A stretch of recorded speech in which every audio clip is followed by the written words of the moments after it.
Welcome to the Sports Angle on PR Connections Radio. I am your host, Ian Kelly. We're here in the entertainment capital of the world, Las Vegas, Nevada.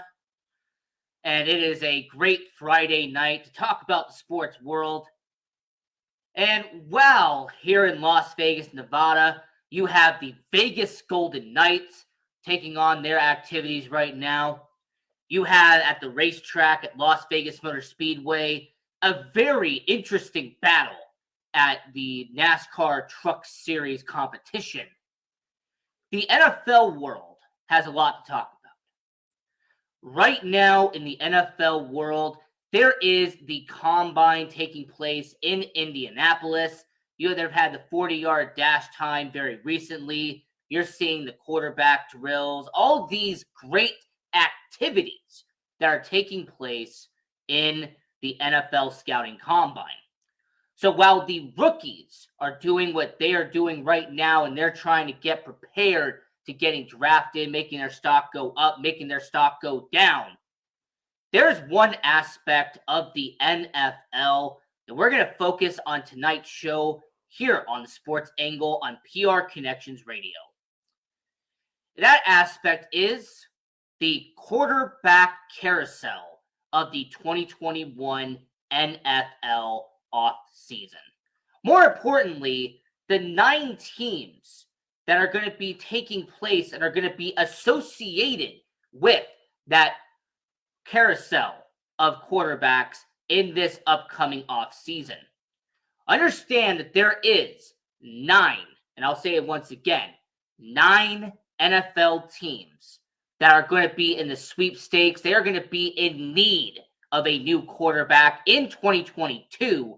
And we're going to be talking about today those 9 teams. And more importantly, we're going to be discussing not only who the quarterbacks could be that are going to go there, but we're also going to be discussing how their 2021 counterpart did and what their 2022 version needs to do to be better. So if we're going to do this right, if we're going to talk about a quarterback carousel, then we got to start with a team that desperately needs a quarterback. We need to start with a team that has a former number 1 overall pick as their starting quarterback today.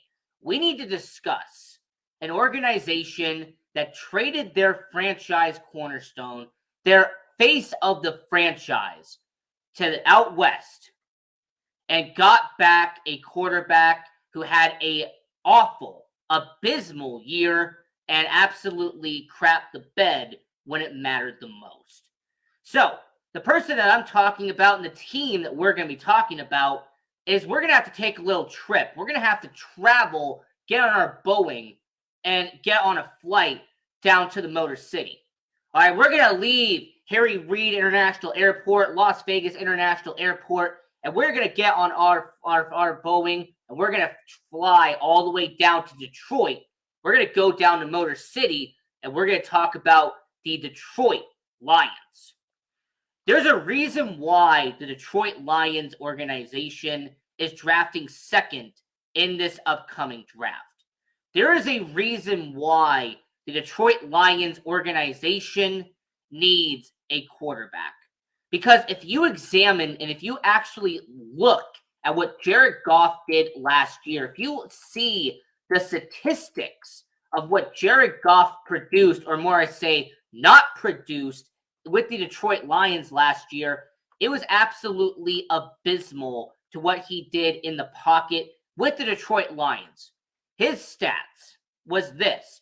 He had only 3,245 yards for a starting quarterback in 2021.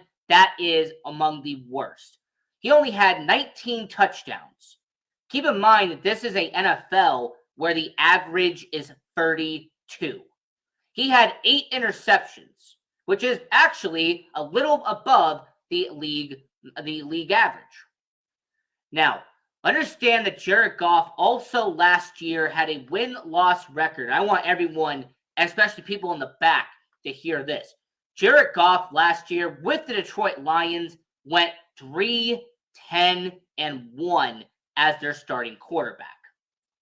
So now you might be asking your host, Ian Rickelli, here on the Sports Angle on PR Connections Radio, what do the Detroit Lions have to examine from what Jared Goff did last year to what their quarterback needs to do this year? And I will give you that answer by saying there's two different things that they need to do. There is two different aspects of Jared Goff's game that he did not do well at that their quarterback of the future has to do correctly. Now, the first one that Jared Goff struggled with last year, something that he really had a hard time with, and that was his touchdown to interception ratio. Understand that when it comes to a guy like Jared Goff, a guy who, once again, in Los Angeles, had a touchdown to interception ratio of 5.9, his interception to touchdown ratio went down to 3.8. Understanding that dropping from that number goes insane in terms of analytics and in terms of data when it comes to the NFL. Understand that having a 3.8 touchdown to interception ratio means that for almost every 4 touchdowns he did, he had 1 interception.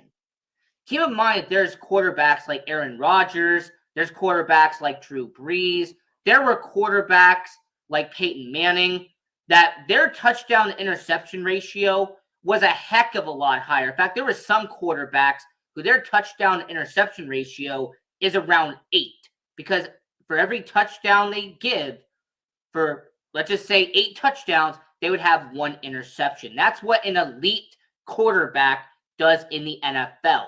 So for Jared Goff to have pretty much a 4-to-1 ratio in 2021 is alarming as a starting quarterback. So that's the first thing the Detroit Lions need to do for the quarterback position. The new quarterback, if it's for the draft, if it's from the offseason, if it's a trade, regardless of how they do it, the Detroit Lions are going to need to bring in a quarterback who has a higher touchdown to interception ratio than what Jared Goff did last year. And then the second thing that he did not do correctly that the new quarterback needs to take care of is the first down passing throughout the season. Understand that Jared Goff had a low 162 first downs in the 2021 NFL season. Now, for some of you, you might look at that and go, oh, 162, that's it. Well, understand how these are measured. Understand how first downs are ranked as a quarterback in the NFL. Understand that first downs allows your team to progress down the field. The more first downs you accumulate, that means the more opportunities you have to score.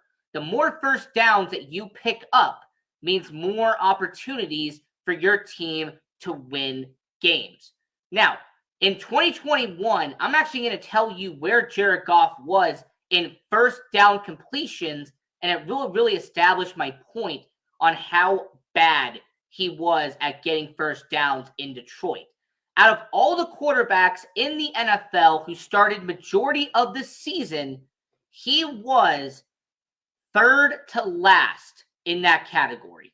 Understand that outside of Teddy Bridgewater, Jalen Hurts, and Baker Mayfield, there is really no other quarterback who was a permanent full-time starter who started at least 14 or more games that had a worse first down completion than Jared Goff. Understand that Jared Goff was ranked 20th out of the 24 quarterbacks when it came to first downs in 2021. So, if you are the Detroit Lions, you need to get yourself a quarterback in 2022 who can complete more first downs. And you need to get a quarterback who is going to be better at putting the ball down the field. So who could that be? As we're talking about the Detroit Lions here on Sports Angle on PR Connections Radio, I'm your host, Ian Rickelli. If Jared Goff is the quarterback of the past, if they move on from Jared Goff, well, then where do they go? Who is the quarterback that the Detroit Lions organization needs to piggyback on for the future? Well, it seems very obvious because it is very obvious, but there's really only one answer here. There is only one quarterback in the 2022 NFL draft that is good enough, has experience, and is a quarterback who can get the job done in Detroit. There is a quarterback who is only good enough to be a second overall pick, and that quarterback is Malik Willis out of Liberty University. Not only has his draft combine numbers increased his draft stock, not only is the fact that Detroit Lions are curious about getting a quarterback, which only boosts up his draft stock even more, but when it comes to Malik Willis is a guy who can do it all. Yes, he has mobility, but more importantly, he's got a good arm. Malik Willis is also a person that has leadership qualities already in college. He is someone who took a Liberty University and almost made them an undefeated team in college football. Understand, this is a Malik Willis that had an opportunity to have them be in the top 25 in college football. So Malik Willis did a lot and accomplished a lot in Liberty University in college football. He has the leadership quality and he has the attributes to be in the NFL. So what I'm going to say here is for the first team that we're going to be talking about in the quarterback carousel, the Detroit Lions are going to build from the draft, and they are going to select Malik Willis with the second overall pick in the 2022 NFL draft, and they are going to replace Jared Goff with Malik Willis. Because understand that Jared Goff is not the long-term solution. Jared Goff is not the main guy in Detroit. He is not the main attraction in the Motor City.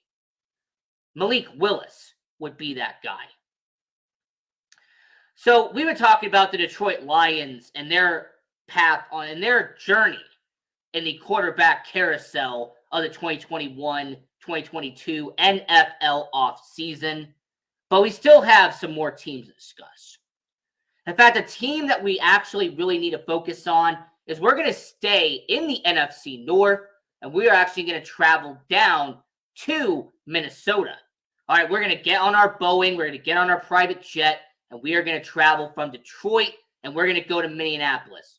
All right, we're going to go from the Motor City to the Twin Cities, okay? That's what we're going to be doing here on the Sports Angle on PR Connections Radio. I'm your host, Ian Rickelli. So the Minnesota Vikings have a very tough decision on their hands when it comes to Kirk Cousins. Kirk Cousins has been their starting quarterback for the last 4 seasons. Kirk Cousins has been, let's put it what it is, an above average quarterback in the NFL. Kirk Cousins has been solid, but he hasn't been great. As a matter of fact, his numbers from the 2021 NFL season goes as followed. Kirk Cousins, he went 8-8. He had 33 touchdowns, only 7 interceptions, a touchdown to interception ratio of 6, which is actually quite solid in the NFL. Had a completion percentage over 66%, 4,221 passing yards, and was a Pro Bowl selection in Las Vegas. So when you read all those stats, it immediately screams out to you, man, what an amazing quarterback. I mean, Kirk Cousins went to the Pro Bowl, over 4,200 yards, 66% completion percentage, and had a 33-7 touchdown to interception ratio. I mean, this guy's incredible.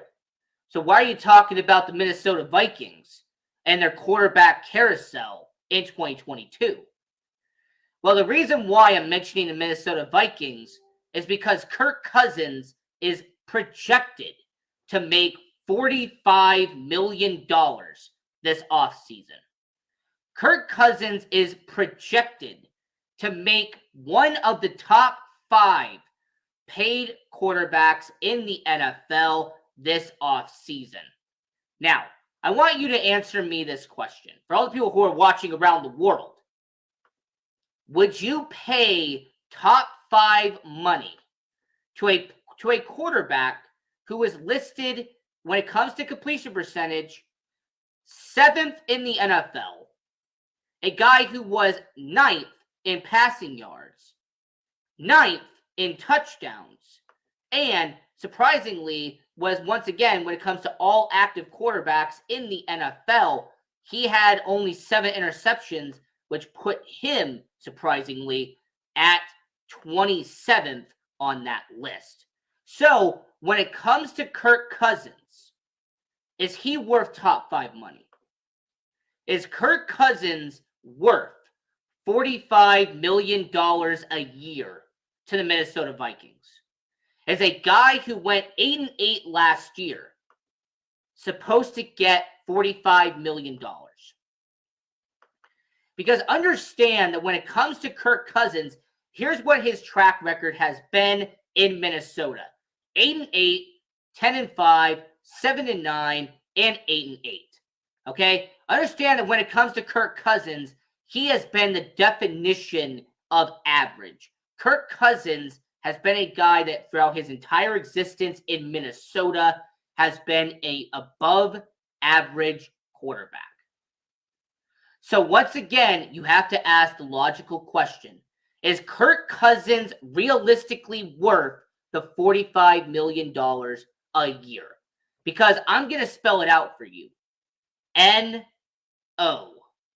Kirk Cousins is not worth $45 million a year. Now, I will say that he's worth about $35 million a year. I will say that Kirk Cousins is on the same level as someone like a Derek Carr. I will say that Kirk Cousins, I'll give him credit, he is a quarterback that should be on the same pedestal or should be towards a similar level to the above average quarterbacks in the NFL today. In fact, I'm going to say that Kirk Cousins is in a very similar circle as to certain quarterbacks like Jimmy Garoppolo, Derek Carr, and Ryan Tannehill. All right, Ryan Tannehill, Derek Carr, and Jimmy Garoppolo and Kirk Cousins are all in the same pedestal, in my opinion. They are all on the same level when it comes to above average quarterbacks. And you want to know the saying that's in common with all 4 of those? They are being projected to being paid around the same area in terms of salary. So if the Minnesota Vikings decide to move on from Kirk Cousins, if the Minnesota Vikings decide that this is it, all right, this is it is no longer the Kirk Cousins show, we are going to move on from Kirk Cousins. Well, how are they going to keep their quarterback situation? How is the Minnesota Vikings going to put on the field in 2022? Now, I'm actually going to go back to the NFL draft because the 2022 NFL draft has 5 or 6 quarterbacks in this draft class that are solid to average. Understand that this upcoming 2022 NFL draft, I already talked about Malik Willis in the first segment of this show. I say if you're the Detroit Lions, you build around Malik Willis. You have him be your quarterback of the future and not Jared Goff. But if you're the Minnesota Vikings, I say that if you look at your current situation and you look at day 2 of the NFL draft, there is a variety of quarterbacks that are going to be available in day 2. There's going to be a variety of quarterbacks that are going to be available in day 3. Understand that when it comes to the quarterback draft class, there has been a projected 6 quarterbacks that are going to go in the first 2 rounds. So, if you're the Minnesota Vikings, you can find a viable replacement for Kirk Cousins. Now, which one is the bigger question? Which quarterback is going to be the biggest return on your investment if you draft them in the second round? Because I'll give you one. I'm going to give you a quarterback that not only has the confidence, only has the leadership, but this is a quarterback that very solid at Cincinnati. This was a quarterback who took a Cincinnati Bearcats team in the American Athletic Conference to the Final Four. He led a non-Power 5 school into the college football playoff for the first time. So, if you're Desmond Ridder, I think you could fit in a Minnesota-style offense. Understand that Dalvin Cook is going to be the number one option at running back. Dalvin Cook is a top 10 running back in the NFL. They are going to build upon him and going to have a quarterback be a placeholder for the first year or two. Understand it's going to be a run-first, pass-second team in Minnesota. That is what they're going to do in this situation. Now, you also have the wide receiver situation. You have Adam Thielen. You have Justin Jefferson. All right, you have two of the best wide receivers in the NFL as your number one and as your number two. So, Minnesota Vikings can actually get lucky with drafting a quarterback in round 2 because that quarterback would be able to rely and be able to use as a crutch Adam Thielen and Justin Jefferson, who once again are two of the best wide receivers in the game today.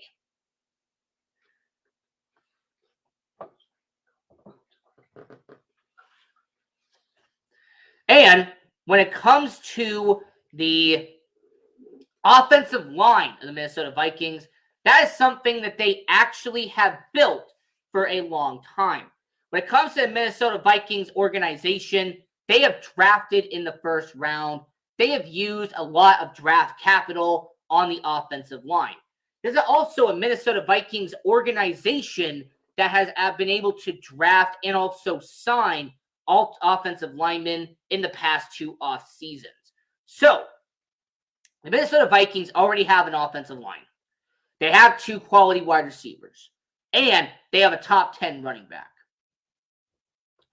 If you are a young quarterback in the NFL, the Minnesota Vikings might be the best place for you to go. The Minnesota Vikings could actually be a prime destination for a young quarterback because you are not going to have a lot of pressure on you to begin with because that pressure is going to be on Dalvin Cook. That pressure is going to be on Adam Thielen and Justin Jefferson. That pressure is going to be taken off of you by the offensive line that they have built the past 2 off seasons. So the first team we discussed was the Detroit Lions. I say Malik Willis from Liberty. He replaces Jared Goff. Minnesota Vikings was team number 2. I say they move on from the $45 million man. They move on from Kirk Cousins. And they pick up Desmond Ridder from Cincinnati. Now, the next team in the NFL that is going to be a real interesting case study is an organization that really at this point is having a Hail Mary attempt. The next team has really not had a solid quarterback since Peyton Manning was their quarterback, and that was over 6 years ago. Understand that when it comes to quarterbacks in the NFL, this organization has had journeyman after journeyman after journeyman be part of their organization. All right, from the likes of Joe Flacco, from the likes of Case Keenum, from having Brock Osweiler be there not once but twice. I mean, understand that when it comes to the Denver Broncos organization, they have really not had stability at quarterback. I mean, this is an organization who has used 9 different starting quarterbacks in the last 4 seasons. In 2021, the Denver Broncos, they actually used, believe it or not, a quarterback that they thought was going to be the guy. they thought that Teddy Bridgewater was going to be a solid quarterback, a solid QB number one out there in Denver. Understand that Teddy Bridgewater last year, his stats read like this. Teddy Bridgewater out there in Denver had a record of 7 wins and 7 losses. He had a 66% completion percentage, a 3,000 yards, 18 touchdowns, 7 interceptions. He had what you call a Teddy Bridgewater style season. All right, Teddy Bridgewater is a guy who will get you about 4 touchdowns every interception. Teddy Bridgewater is a guy that will get you 7 or 8 wins in a season. Okay? If Teddy Bridgewater was brought into Denver to get them to a near 500 record, he succeeded in his goal. All right? Understand that if Teddy Bridgewater was brought in to be a stopgap for 2022, then round of applause, you actually did a good job. But if they actually believe that Teddy Bridgewater was going to get them to a playoff spot, then he missed the mark entirely. So the Denver Broncos are going to need a quarterback in 2022. Teddy Bridgewater is going to be a free agent at the end of the year. And this offseason, there's been a lot of reports that have come out about the Denver Broncos and what they are going to do this offseason. Well, get ready for this here on Sports Angle and PR Connections Radio, because I have a shocker for you. I have a big blow up to the quarterback carousel. Because I believe the Denver Broncos are going to get a superstar at quarterback. I believe for the first time since Peyton Manning, the Denver Broncos are going to have a top 5 quarterback on their roster in Denver. And more importantly, I believe that he's not going to be the only one coming. As a matter of fact, I wouldn't be shocked if he brings his star-studded wide receiver alongside him. I'm going to say to you, here on this show, Sports Angle and PR Connections Radio,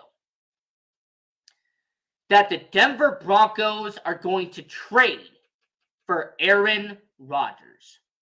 I say that the Denver Broncos, the orange and cream, are going to bring in the 4-time NFL MVP. I say the Denver Broncos are going to make a Hail Mary and are going to acquire the back-to-back NFL MVP, the one-time Super Bowl champion, and one of the top 10 quarterbacks in NFL history in Aaron Rodgers. Now, for the people that are shocked by this, let me fill you in on the puzzle. Aaron Rodgers has his offensive coordinator from Green Bay as a head coach in Denver. A lot of former Green Bay assistants are now in Denver.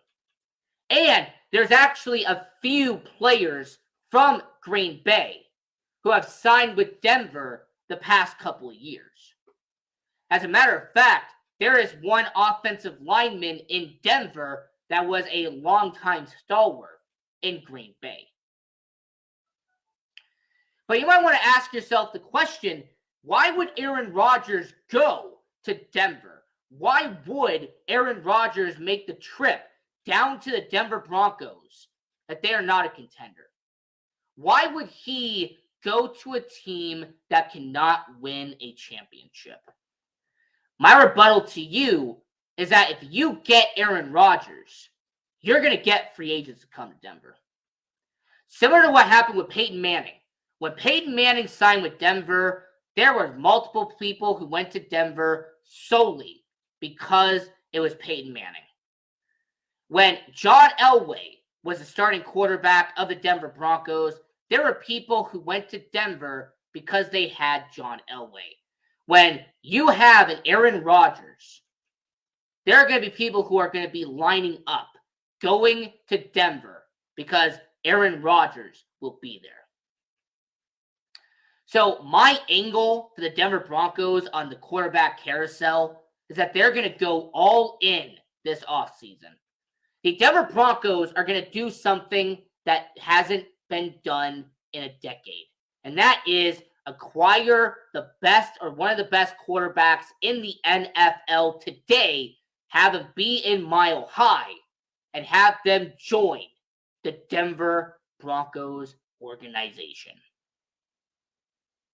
I want everybody in the chat, everyone in the comments section, all people watching around the world, I want your angle to be heard live on the air.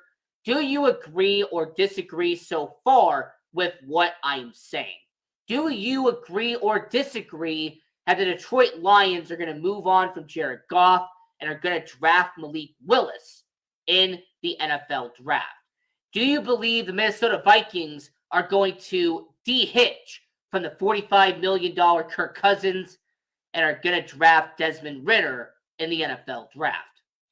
And when it comes to the Denver Broncos organization, do you believe that the Denver Broncos are going to go all in this offseason and are going to acquire Aaron Rodgers from the Green Bay Packers?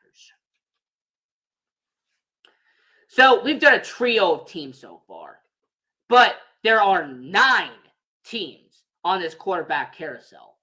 All right, this carousel is going to keep on going, and we're going to keep going down the line. Now, the next organization is the Houston Texans. Now, the Houston Texans have a disgruntled, allegation-filled quarterback in Deshaun Watson. Understand that Deshaun Watson has said that he's never going to play for Houston again. Understand that when it comes to the Houston Texans, they had Davis Mills be their starting quarterback last year. They had Tyrod Taylor be their starting quarterback last year. Understand the Houston Texans finished with the 3rd worst record in the NFL. The Houston Texans organization last year struggled mightily without Deshaun Watson.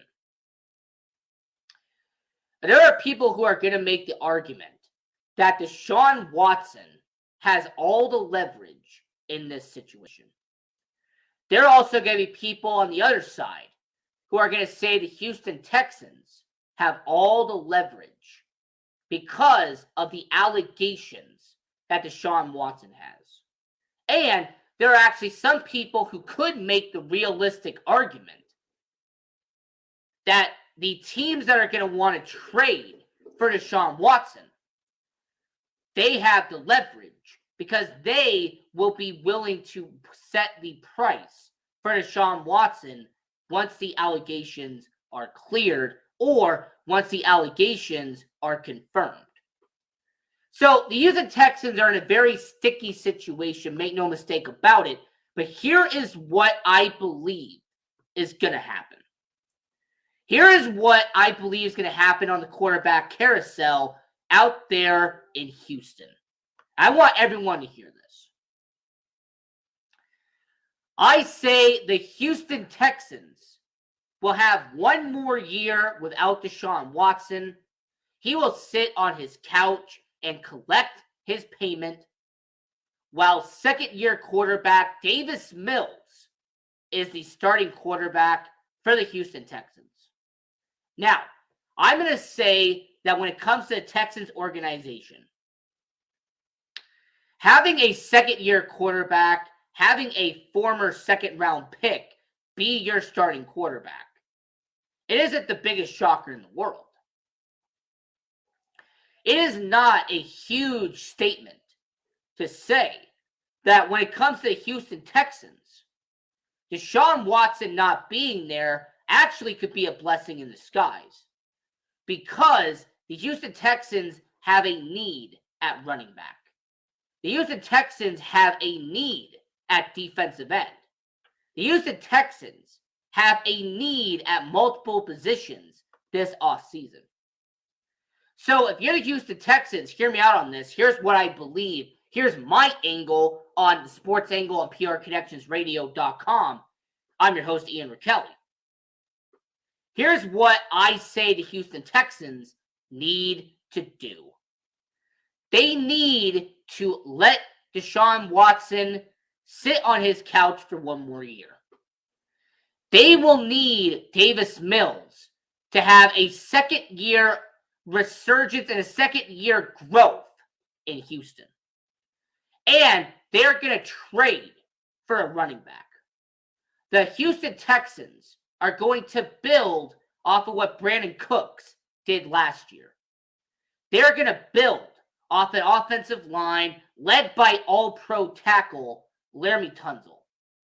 And if they can go out and get a defensive end, they could beef up that defense that has been horribly left apart with the departure of J.J. Watt. So I say the Houston Texans will keep their quarterback carousel. They will stay with Davis Mills, but they will acquire a running back. They will acquire another wide receiver. They will build the offensive line. And when it comes to the Houston Texans, they are going to stay put. This is a clear rebuild. Nick Casario, he knows what he's doing. And you're not going to see the Houston Texans be competitive for the next couple of years. So, we've done the Detroit Lions. We've done the Minnesota Vikings. We have done the Houston Texans. And we've done the Denver Broncos. Now, there are 4 teams left. But here's what we're going to do before we have the next team. Here's what we're going to do before that next team comes up. I want to ask all of you that are watching around the world, I want to know from everybody, do you believe that the Miami Dolphins, their owner Stephen Ross, do you think the NFL is going to force him to sell the team? Do you believe that the Miami Dolphins, their owner, Stephen Ross, who has been accused of intentionally taking games for profit, intentionally giving a coach money to lose a game, do you think that he should be forced to sell the team?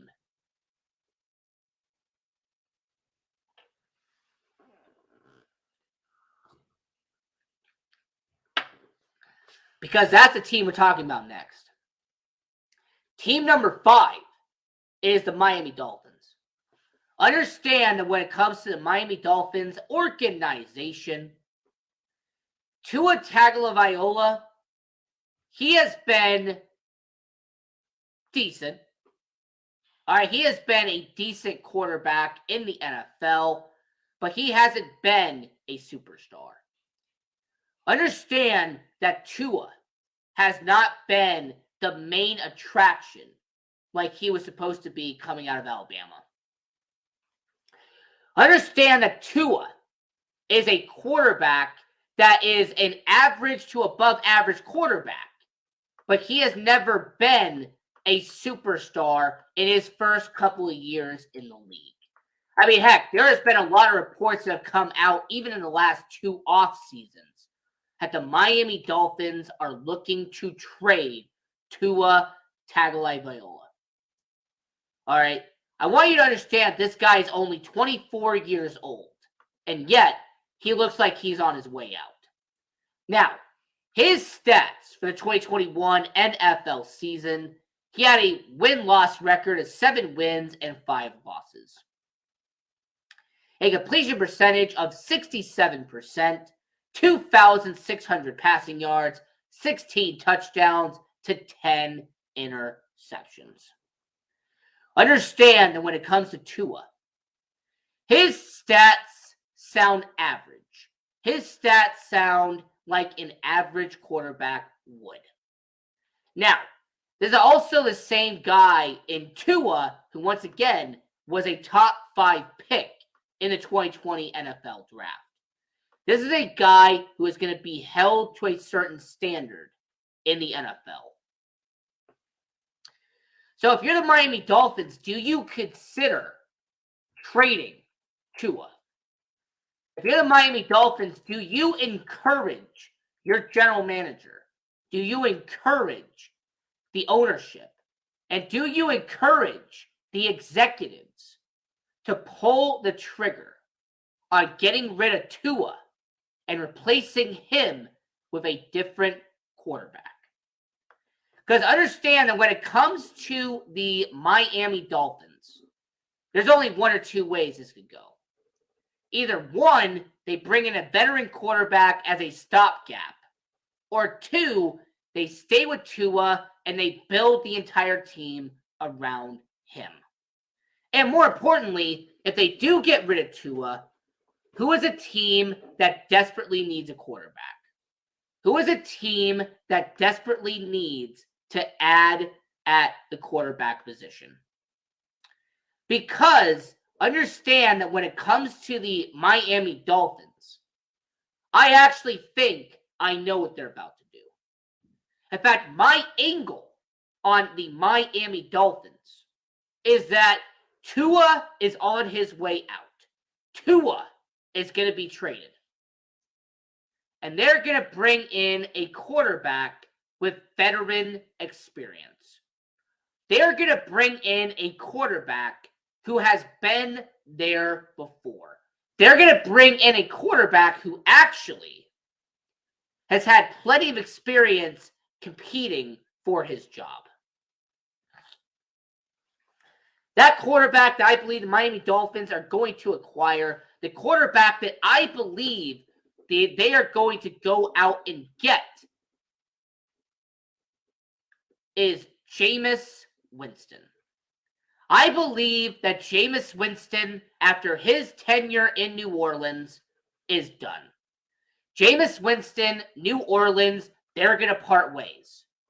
So if you're the Miami Dolphins, if you know that Tua is not the future, if you understand that Tua Tagovailoa is not the guy, then you need to bring in a quarterback who has had experience. You need to bring in a quarterback who you believe can be in a good system. And more importantly, you need to bring in a quarterback who has been able to improve and progress as a quarterback in the NFL.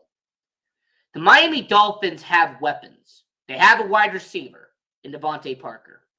They have a tight end in Mike Gesicki. They have a well-built offensive line at certain areas. Understand, this is a Miami Dolphins team that already has a defense that was well-built prior. The Miami Dolphins need a quarterback. The Miami Dolphins need to bring in an established face.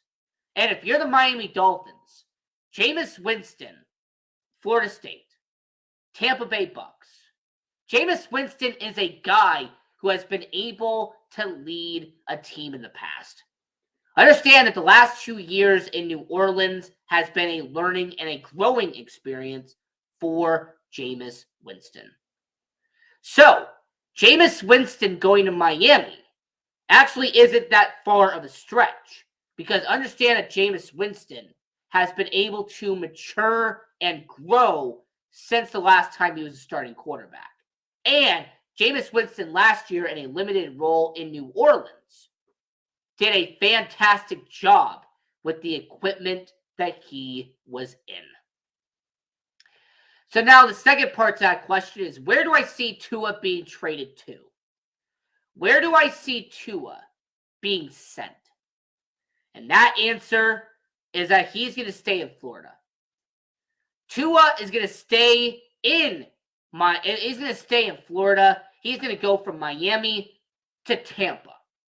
All right? That's what I have happening. I have him being the replacement for Tom Brady. I mean, are you kidding me? Blaine Gabbert?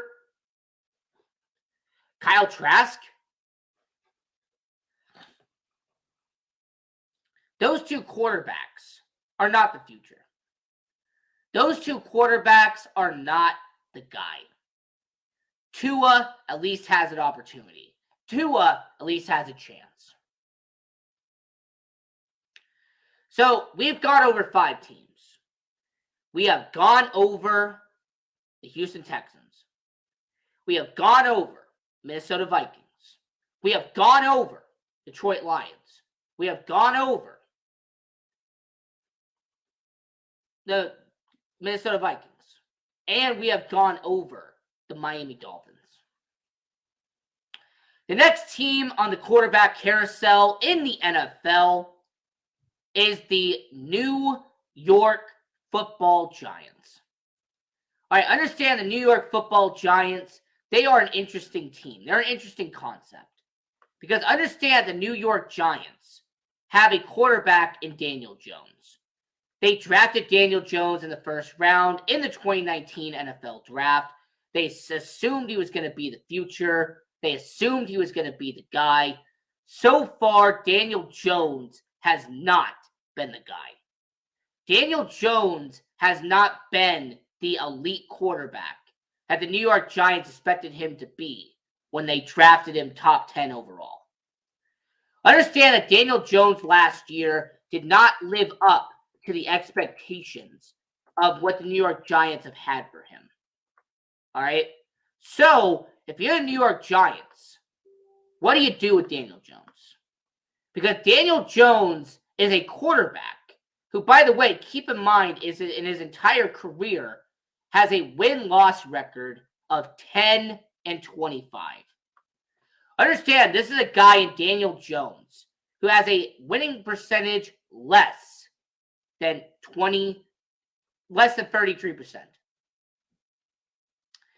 Daniel Jones last year had a win-loss record of 4 wins and 7 losses, a 64% completion percentage, one of the worst in the NFL, 2,400 passing yards, only 10 touchdowns, and 7 interceptions. So, understand that when it comes to Daniel Jones is a quarterback that's on his way out. But if you're New York Giants, what do you replace him with? If you're New York Giants, what do you replace Daniel Jones with out there in the Big Apple?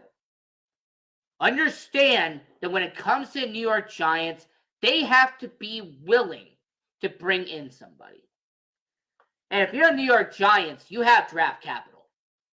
You have 2 first-round picks in the 2021 NFL Draft. Understand that when it comes to the New York Football Giants, they have options. They have the ability to go out and bring in somebody new.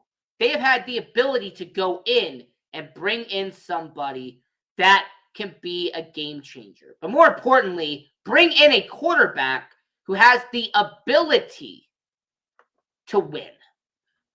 And there is a quarterback who has a high winning percentage in his career that fits the bill. There is a quarterback who already has experience playing in New York that actually would fit the Buffalo Bills system. And as a matter of fact, they have actually brought in his former offensive coordinator as their head coach. They have brought in a former executive that he used to play for as their new general manager. Understand that the New York Football Giants are going to let go of Daniel Jones, and they're going to bring in Mitchell Trubisky. I say the New York Football Giants are going to make a move like most people haven't expected. The New York Football Giants are going to let go of the underwhelming Daniel Jones, and they're going to sign Mitchell Trubisky to be their starting quarterback. Now, before people laugh, I want you to understand something. All right? I want you to comprehend the fact that when it comes to Mitchell Trubisky, he knows how to win.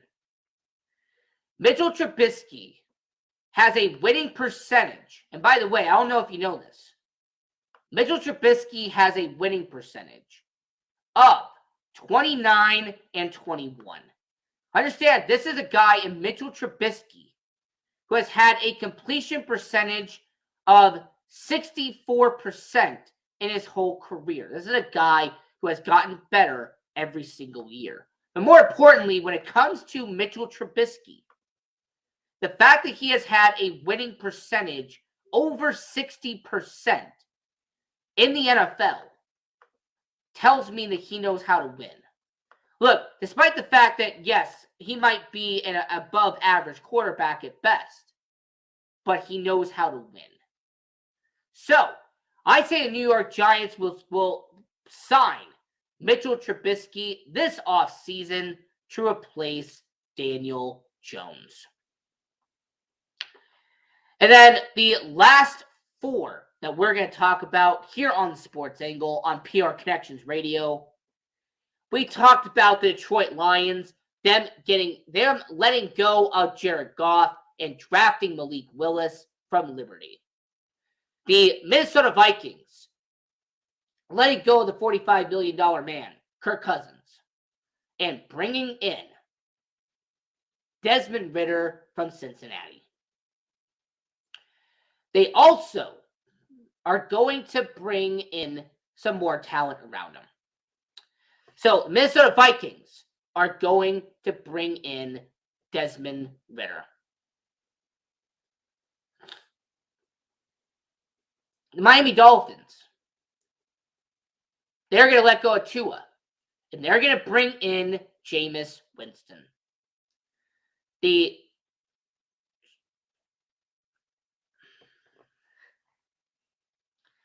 Denver Broncos are going to trade for Aaron Rodgers. The Houston Texans are going to keep Deshaun Watson on their couch. And the team that we just talked about recently, the New York Football Giants, are going to sign Mitchell Trubisky this offseason. Now, the last three teams I want to mention, as we have been talking about the NFL here on the Sports Angle and PR Connections Radio,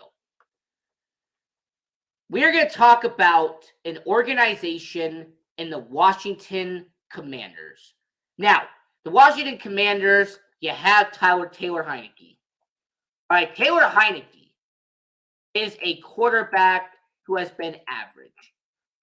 Taylor Heinicke has been a quarterback that has been okay, but not great. He has been good, but not amazing. So, if you're the Washington Commanders, do you stick with Taylor Heinicke for the third season in a row, or do you go all in on a quarterback?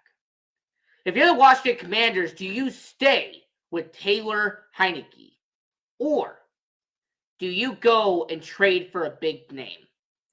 If you are the Carolina Panthers organization who had this at one point, do you have the Washington Commanders essentially go all in and try as hard as possible? Or do they end up doing the impossible and trading for a superstar for the first time in almost decades and having a quarterback who is top 10 in the NFL in his prime in Washington? Because that's what I have happening. For team number 7, the Washington Commanders, I have Russell Wilson being traded from one Washington team to another. I have the Washington Commanders going all in this offseason and them getting Russell Wilson. Understand that when it comes to Russell Wilson, he is a quarterback who's good at what he does. Russell Wilson is a quarterback who has been solid in his career. However, understand that Russell Wilson's on his way out in Seattle. Everyone knows that Russell Wilson is on his way out. So if you're the Washington Commanders, you have Dak in your division. You have a young Jalen Hurts in your division. And in my scenario, you're going to have Mitchell Trubisky be the starting quarterback in the Giants organization. Are you really going to trust Taylor Heinicke? Are you really going to trust a quarterback who has been average at best? Or are you going to go swinging for the fences? Are you going to do a Hail Mary? Are you just going to toss it up there and hope it works? Because if I'm the Washington Commanders, if this is a brand new team, then you got to start out right. So I'm going to say the Washington Commanders, they will trade for Russell Wilson. They will trade 2 first-round picks and 2 day 2 picks to acquire Russell Wilson. So we have 2 minutes left. We have about 2 minutes left in this segment. So I'm going to very quickly go over the last 2 teams. I'm going to very quickly go over the 2 organizations and what they're going to do at quarterback. So the Chicago Bears are another team. The Chicago Bears, they have an interesting situation. Understand that the Washington Commanders, they have a question mark at quarterback, whereas the Chicago Bears drafted a quarterback last year. Understand that they drafted Justin Fields with a top pick. So the question isn't about what Justin Fields is going to do. The question is, what are they going to do with the veteran quarterbacks on their roster? What are they going to do with Nick Foles? And what are they going to do with Andy Dalton? Are the Chicago Bears going to bring back a veteran quarterback to help assist Justin Fields? Or are they going to drop both Andy Dalton and Nick Foles in order to make sure that they have somebody else? Because my angle is this. My angle is that when it comes to Chicago Bears organization, I say that they are going to keep Andy Dalton and they're going to let go of Nick Foles. That they will keep Andy Dalton as a mentor, as a leader in the locker room, but Andy Dalton is not going to see the field. Andy Dalton is not going to suit up as the starting quarterback. Andy Dalton has officially become the Charlie Whitehurst of the NFL. Andy Dalton has now officially become what John Kitna was in the NFL. In other words, what Andy Dalton is going to be is a veteran quarterback who is going to be used to mentor young quarterbacks. And then the last team we're going to talk about, when it comes to the quarterback carousel of the NFL, is the New Orleans Saints. All right, the New Orleans Saints, they've had a rotating door ever since Drew Brees left. Understand that they had Jameis Winston, they had Trevor Siemian, they had Taysom Hill, they had Ian Book, out of all people. The New Orleans Saints have a huge cluster of people at their organization. Understand that when it comes to the New Orleans Saints, they have a problem. And the problem is that they do not have a full-time quarterback for 2022. So, what do you do if you're the New Orleans Saints? Well, pretty simple. You go and get a quarterback. If you're the New Orleans Saints, you have to go out and get a top-of-the-line quarterback, someone who is going to have the ability to make them better. More importantly, you got to go get a quarterback who will be able to make the team better and not worse. And here's my shocker. Here's why I left the New Orleans Saints towards the end. Because similar to the Seattle Seahawks, where I kind of revealed what I was going to say about Russell Wilson and the fact that they are going to draft a quarterback in the NFL draft to replace Russell Wilson. I say the New Orleans Saints are going to do, and wait for it, the Saints are going to trade with the Las Vegas Raiders. The New Orleans Saints are going to pull off a draft day trade. The New Orleans Saints are going to get their quarterback. And more importantly, the New Orleans Saints are going to get their next franchise quarterback after Drew Brees. I'm going to say to you that I have the New Orleans Saints trading their first-round pick in 2022 and 2 second-round picks in 2022 and 2023 to bring in Derek Carr for the Las Vegas Raiders. Now, you might want to understand why I say this. Why would the New Orleans Saints want Derek Carr? Why would the Las Vegas Raiders give up Derek Carr? Well, I'm going to explain that answer here on the Sports Angle on PR Connections Radio. On the New Orleans Saints side, they need a franchise quarterback. The New Orleans Saints cannot have a revolving door once again. Understand the New Orleans Saints have restructured the contracts of Michael Thomas. They have had the franchise tag on Marcus Williams. They have Alvin Kamara. Understand that the New Orleans Saints, they have gotten themselves, as of now, out of cap hell and are able to make some moves. Understand that Derek Carr is still on the last year of that $125 million contract he signed back in 2017. Understand that Derek Carr would be a one-year guy that you would sign to an extension long-term. Understand that Derek Carr, the New Orleans Saints, could be a guy that you are going to have be your long-term solution. So you give up a first-round pick to get Derek Carr. Tells me that the New Orleans Saints would be willing and, more importantly, would be able to get a franchise quarterback. And then second, the reason why the Raiders would do it is because their lack of draft capital is essential. The Las Vegas Raiders are going to lose a lot of talent this offseason.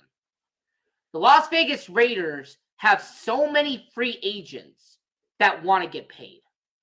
And the problem with the Raiders is that they're not going to be able to pay everybody. So out of the nine teams I talked about the quarterback carousel, I will recap every single one of them here on the Sports Angle on PR Connections Radio. So the first team I mentioned was the Detroit Lions. And I mentioned with the Detroit Lions that they need to get rid of Jared Goff and draft Malik Willis from Liberty. I mentioned the New York Football Giants and how the Daniel Jones era is over and done with, and they need to sign Mitchell Trubisky to be their starting quarterback in 2022. I mentioned the Minnesota Vikings and how they will not pay $45 million for Kirk Cousins. Instead, they will draft Cincinnati quarterback Desmond Ridder in the second round and trust him to be their guy. I also mentioned the Denver Broncos and how they will trade for Aaron Rodgers and make him their next franchise quarterback, a franchise quarterback they haven't had since Peyton Manning. I mentioned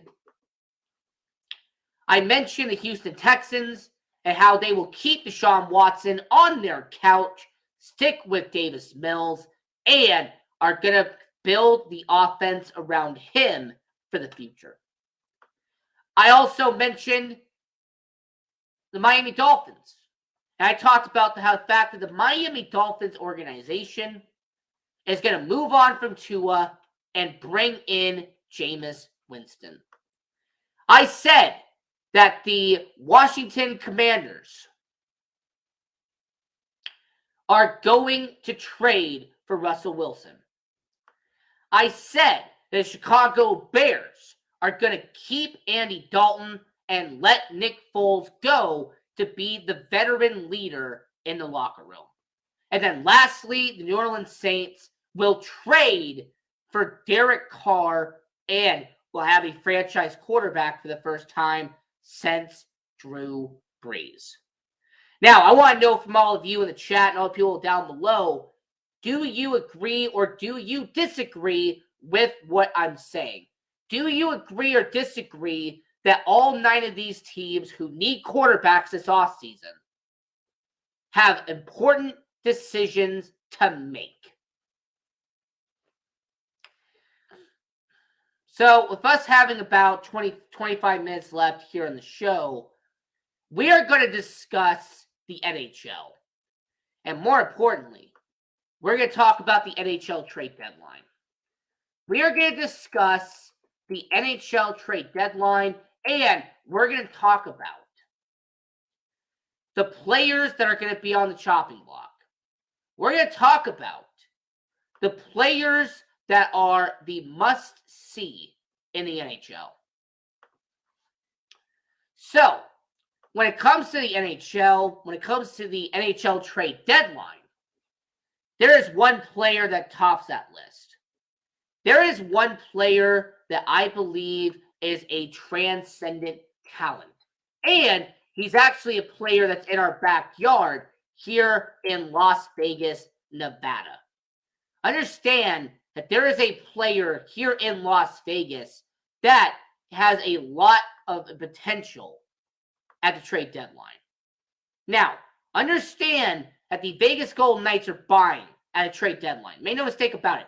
They have those draft picks.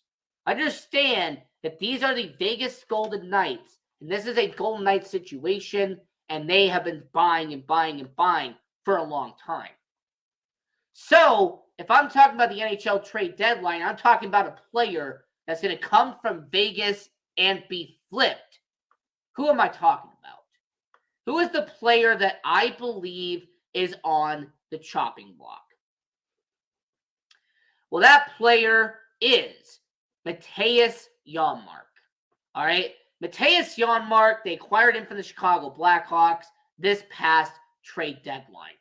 Mattias Janmark has been a good player in his career at the Vegas Golden Knights. Understand that the Mattias Janmark situation has been a good one for the Vegas Golden Knights. Considering his cap hit, considering what he has done for the Vegas Golden Knights, he has value. And as a matter of fact, there's certain teams in the NHL that could use a Mattias Janmark. Because here's what his stats have been up to this point.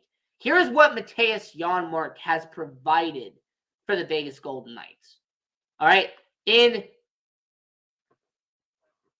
47 games this season, he has had 17 points, and 7 of them have been goals. I mean, that's quite impressive.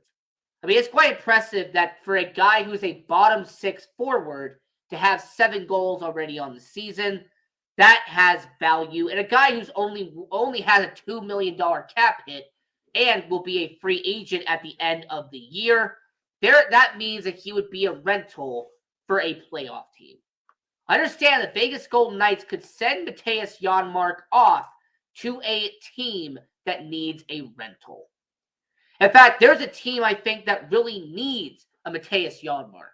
There's a team out there that could take a $2 million Mattias Janmark and trade a 5th-round pick to get him. And that is the Anaheim Ducks. Understand the Anaheim Ducks are a young team. The Anaheim Ducks are a playoff contender right now. And understand the Anaheim Ducks have a lot of promise on the way. So, when it comes to the Mattias Janmark situation, I truly believe that the Anaheim Ducks could flip a 5th-round pick, bring in a Mattias Janmark, and get some cap off the Vegas Golden Knights. Hey, Guy Dawson, my good friend. It's good to be here. PR Connections Radio. I'm happy to be here. And that's correct. Sports Angle on PR Connections Radio every single Friday night. And talking about the NHL trade deadline, focusing on the Vegas Golden Knights right now. And I'm talking about people who could be dealt from the Vegas Golden Knights. I'm starting from the practical ones to the unlikely. So the practical one is Matthias Janmark. Because of his $2 million cap hit and the fact that he's a bottom six forward who's a rental, there are going to be teams who are going to have a need for that position. Evgeny Dadonov is also another practical and very likely possibility of getting flipped for the Vegas Golden Knights. Understand that Evgeny Dadonov is a veteran in the NHL. He was a really good winger for the Florida Panthers all those years ago. Understand that Evgeny Dadonov, his cap hit right now of $5 million is a very interesting situation in the NHL. So, what does his stats look like this year for the Vegas Golden Knights? He has 10 goals, 21 points in 53 games. Understand that when it comes to Evgeny Dadonov has experience. Evgeny Dadonov has one aspect of his game that is vital and important to a playoff push. And that is the fact that he has been in the playoffs. As a matter of fact, he has been in the playoffs a lot. In fact, he has actually been in a playoff situation 6 different times in his career. He's been there. He's done that. So who would be a team that needs a playoff experience guy? Who's an organization that could actually provide a couple of draft picks to bring in a veteran? Well, just look down to New York Rangers. The New York Rangers organization, led by Gerard Gallant, the former Vegas Golden Knights head coach, he is a great coach, very solid mind, but more importantly, when it comes to Evgeny Dadonov, him being a goal scorer and him being a guy who can get the puck in the back of the net, that would provide value for New York Rangers. The New York Rangers could get a guy like Dadonov for very cheap. Once again, you're not going to have to sacrifice much to get Evgeny Dadonov. But more importantly, the New York Rangers have a current cap space of $21 million. So because they have a $21 million in cap space, they could easily take $5 million of Evgeny Dadonov and put that to their cap. Unlike the Vegas Golden Knights, who only have a cap space of $4.3 million to contend with. So, I'm going to say Evgeny Dadonov is practical. I'm going to say that Matthias Janmark is practical. Those are the two that the Vegas Golden Knights could easily get rid of, and they could bring back 2 fifth-round picks. They could get back a 4th-round pick. Maybe they get a low-end prospect for one of those guys. Understand that when it comes to the prospect pool of the Vegas Golden Knights, adding upon that would be a very smart move in Las Vegas. So now we're talking about the NHL trade deadline here on Sports Angle on PR Connections Radio. I'm your host, Ian Rickelli. So we've talked about the 2 practical ones. Now let's get into the fun ones. Let's get into the trio that I don't see happening, but oh boy, would it be fun if it did. The first one would be Vegas Golden Knights fan favorite, a Vegas Golden Knight original, and one of my favorite players on the Vegas Golden Knights in Riley Smith. Riley Smith has been there since day one. Riley Smith has had a long decade in the NHL. And more importantly, Riley Smith has a $5 million cap hit. And because he has a $5 million cap hit, and the fact that he's on the last year of his $25 million deal he signed back in 2017, that makes Riley Smith a valuable asset. Understand that $5 million that Riley Smith has, similar to Evgeny Dadonov, would be a valuable and a more lucrative situation for the Vegas Golden Knights. So, when it comes to Riley Smith, it's not going to happen. But it would be interesting if it did, because there's a team right now that needs wingers. There's a team right now in the Detroit Red Wings who's battling for the 8th and final spot in the NHL Eastern Conference. Understand the Detroit Red Wings are going to make a Hail Mary attempt to try to get above Detroit, Boston, Toronto. I mean, those are right there when it comes to the NHL. Detroit is right here. Columbus is right here. They're going to make some moves at the NHL trade deadline.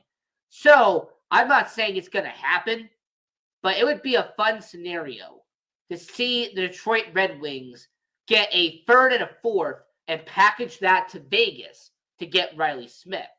Also, the fact that the Detroit Red Wings have a lot of former Florida Panthers on that team, and the fact that Riley Smith is a former Florida Panther, it has a very fascinating project to it. So, I would say the Ottawa Senators, they're next on this, and I'm only bringing them up for one reason.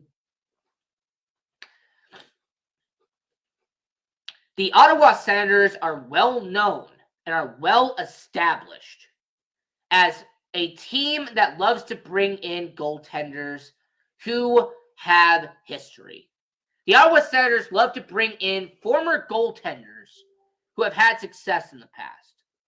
So, as someone said in the comments down below, I think that it would be kind of fun if the Ottawa Senators traded for Robin Lehner and they traded off 2 draft picks to get him.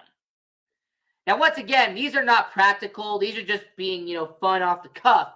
But Robin Lehner being traded to Ottawa, where goaltenders go to die, a Ottawa team that Robin Lehner has already been with in the past, would be a interesting touch, considering the fact that the Vegas Golden Knights, in their eyes, already have a great goaltender in Logan Thompson. In fact, I've had a lot of people tell me that Logan Thompson is the future in net for the Vegas Golden Knights. I have had multiple people tell me, and they're trying to convince to me, that Logan Thompson, even though he was an undrafted goalie and was in the minors for all of it last year, is the guy in Las Vegas. So if Logan Thompson is the guy in your perceived mind, then trade Robin Lehner, send him to, goalie purgatory, and have Logan Thompson be the main guy. Now, honestly, I'm saying this tongue-in-cheek, because Robin Lehner, yes, he has underperformed this year. But I will take Robin Lehner over Logan Thompson. All right, Robin Lehner's been in the league for many years, whereas Logan Thompson has had maybe 8 games in the entire NHL. So, the last person I'm going to say is Nolan Patrick. Understand Nolan Patrick, the former 2nd overall pick in the 2017 NHL draft.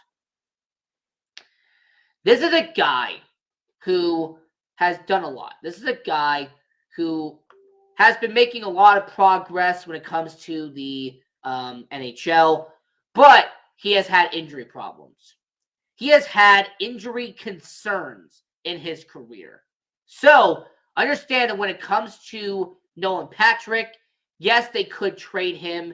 It is a possibility that could end up happening.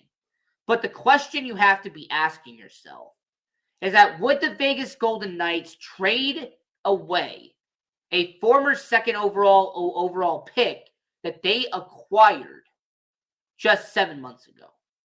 Would the Vegas Golden Knights be eager enough to get rid of a person that they just acquired by sending away their former top pick in Cody Glass to get? Because, look, I understand that there's going to be Vegas Golden Knights fans who think that this needs to be done. I also understand that there's going to be hockey fans who don't see Nolan Patrick as a great player. There's people who said he's a bust. There's all these interesting situations that are happening with Nolan Patrick. Now, personally, I still see the talent in Nolan Patrick, but I don't believe his body will hold up. I do not believe that he will be able to play an entire season. As a matter of fact, Nolan Patrick has never been able to play an entire season in the NHL. So, with the Vegas Golden Knights, you have to ask yourself the logical question, and that logical question is, if you don't think he can play an entire 82-game season, if he is not a true 200-foot player, do you essentially trade him to Nashville? Do you trade him to one of these teams to get him off your books and just let him go? Because my angle with Nolan Patrick is that he's talented, but he has been worn out. He's good, but he doesn't have much left. So my angle with the Vegas Golden Knights is that if they did trade away the former second overall pick they acquired 7 months ago, it will essentially be a dump just to get them off his books. Essentially, they don't really want anything in return for Nolan Patrick. They would just pretty much be trading him away just to get him off their books. Now, when we're talking about the Vegas Golden Knights, that's fine. But there's more than just one team in the NHL.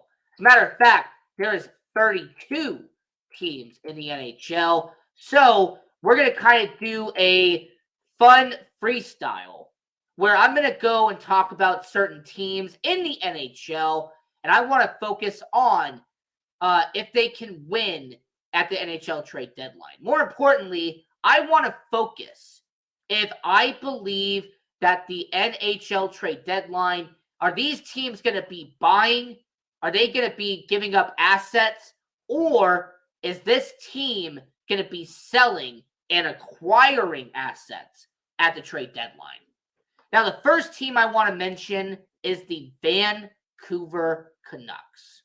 Now, the Vancouver Canucks, they have an interesting development. Because anyone who's been watching the NHL, anybody who's been paying attention to the NHL this season, you will know that the Vancouver Canucks started off terrible. The Vancouver Canucks had an awful start to the season. They got rid of their general manager. They got rid of the head coach. They had to bring in an entire new staff. But it looks like it's starting to do some good. They're only 4 points out from a playoff spot. Right now, the Vancouver Canucks organization has a slight chance of getting in. However, there's also the same Vancouver Canucks team that, according to capfriendly.com, which I don't know what I would do without you, if the Vancouver Canucks, they only have $2.4 million in cap space. This is a franchise that it has a very limited amount of move power to acquire assets. So, if you're the Vancouver Canucks, are you buying or are you selling at the trade deadline? Considering, once again, you only have $2.4 million in cap space, you're not going to be able to acquire a superstar at the trade deadline. You are not going to be able to acquire a great player, in a move to make your team better. So, from what I understand about the Vancouver Canucks, they're going to be selling at the deadline. Do not be surprised if they let go of 3 or 4 players at this point. I will not be shocked if the Vancouver Canucks let go of players like, for example, guys like Tanner Pearson, 29 years old, but has a big cap hit for the Vancouver Canucks. I wouldn't be surprised if a guy like Travis Hamonic, 31 years old, defenseman, he's has $6 million on the books. I could see him being shipped out. I could even see a possibility of them letting go of someone like Michael Furlan, a player they signed to a $7 million cap hit out there in Vancouver. 29 years old. He's on the back end of his prime. I wouldn't be surprised if they let him go.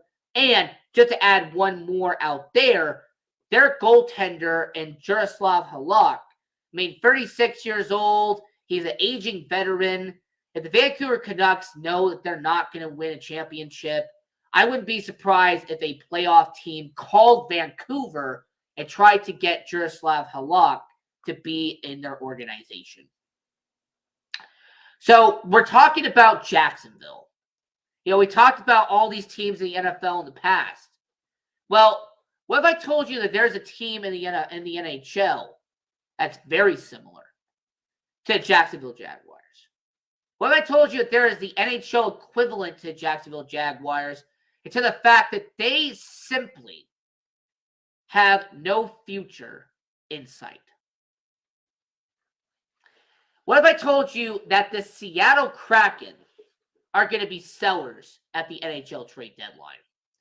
I understand the Seattle Kraken have talent from that expansion draft, but the problem that they're going to have is that they essentially have too many aging veterans that are going to be on the chopping block. Understand that this is an organization that you have your captain and Mark Giordano, who, by the way, is on an expiring contract. You also have someone like, for example, Colin Blackwell, Riley Sheehan, Marcus Johansson, Callie Yarncook. Jared McCann, who's a restricted free agent. Understand that the Seattle Kraken have so many pending free agents and so many restricted free agents that I will not be shocked if the Seattle Kraken sell the entire system and put them on the open market. So the Vancouver Canucks, I see them selling. The Seattle Kraken, I see them selling. So who's a team I see buying in? Who is an organization that I could actually see making a bad move and actually trying to acquire talent and bring them into the trade deadline? Well, that organization right there is the San Jose Sharks. I understand the San Jose Sharks have already been making some very desperate moves in the last couple of days. I understand that this is a San Jose Sharks team that has acquired Ryan Dzingel, has acquired Alex DeLocke. I understand this is a San Jose Sharks team that, even though they are a couple of points out from the 8th spot, they think they can get a playoff spot. This is a San Jose Sharks team that is aiming to rebound and get in to the NHL. Understand, this is a situation where the San Jose Sharks are looking to do what the St. Louis Blues did a couple of years ago, which is buy and buy and buy at the NHL trade deadline and make a Stanley Cup run in the process. Now, do I believe they're good enough to do it? No. Do I believe the San Jose Sharks are going to be a playoff team? No. But I think in Doug Wilson's mind, they are good enough to be a playoff team. I think in Doug Wilson's mind, he convinced himself that they're good enough to be a playoff team. So now we're talking about the NHL trade deadline on the Sports Angle on PR Connections Radio. I'm your host, Ian Rickelli. There is a team I also want to focus on very quickly here on this show, and that is an organization that has promise, an organization that has talent. However, are they committed to going all in? Are they committed to getting rid of their aging veterans and bringing in young talent in a trade? And that is the Los Angeles Kings.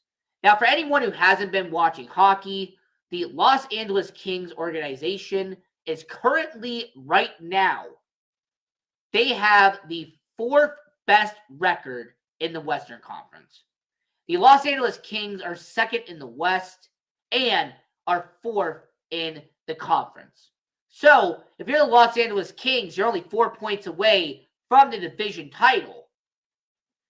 Is it possible that you go all in? Because understand the Los Angeles Kings organization, they have the young pieces. They have Victor Arvidsson. Understand this is an organization that has so much of that rebuild already established that it's actually scary to see what the Los Angeles Kings are capable of. So, I'm going to say that the Los Angeles Kings are going to buy. And more importantly, I think the Los Angeles Kings are actually going to make an interesting choice, and that is sell off one of their franchise superstars and bring in another face to replace him. Because understand that the Los Angeles Kings have had a really talented guy in their helm for a long time. His name was Adrian Kempe. And Adrian Kempe has been a good stalwart for the LA Kings, but with all the young talent around him, he makes him expendable. So, I say the Kings are going to buy, I say the Sharks are going to buy, and I say the Vegas Golden Knights are going to buy. Where I say the Seattle Kraken, I say the Vancouver Canucks, and I also say another team I think is going to sell, and that is